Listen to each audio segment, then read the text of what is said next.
Hey, I'm Dr. Amy. It's time for another Tuesday tip.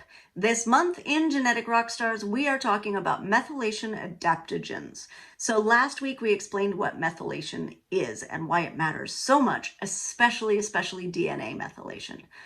Methylation adaptogens are actually, very similar to adaptogenic herbs that we talked about last month for adrenal health. So with adrenal health, an adaptogen basically raises or lowers the functioning of the adrenals and the cortisol levels depending on what your body specifically needs. So it's actually adaptive. It doesn't only raise or only lower, it kind of moderates.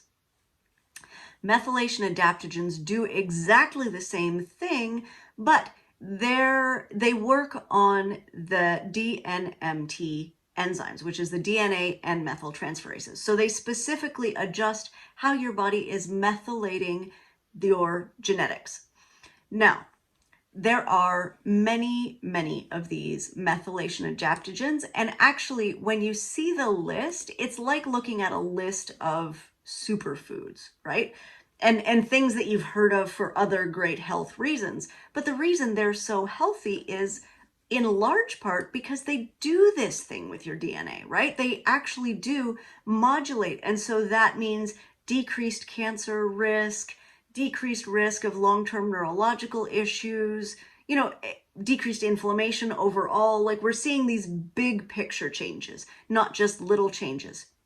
So some of the ones that I'm especially interested are like shiitake mushrooms, right? You hear about those all over the place for immune boosting, for longevity, for anti-aging. That's another big thing with DNA methylation. So if your DNA methylation is modulated correctly, then you don't age as fast, right? That's huge. Curcumin, right, from turmeric.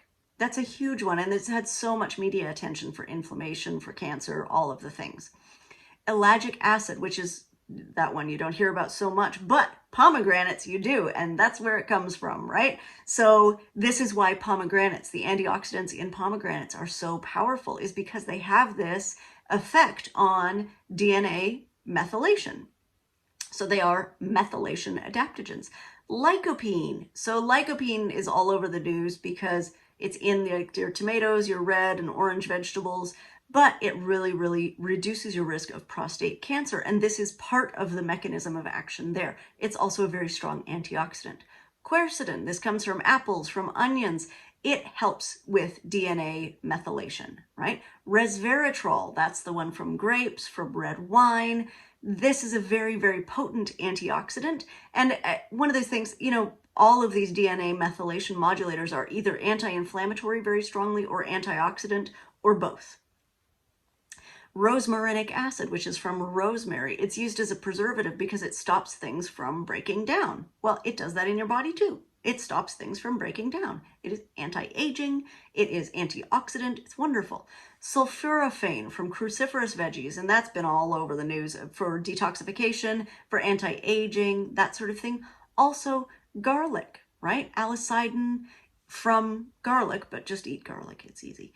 That is a wonderful anti-aging compound that is also a methylation adaptogen. So these are really important compounds. We're going to talk a little bit more about them in the coming weeks. I'm Dr. Amy. This was a Tuesday tip.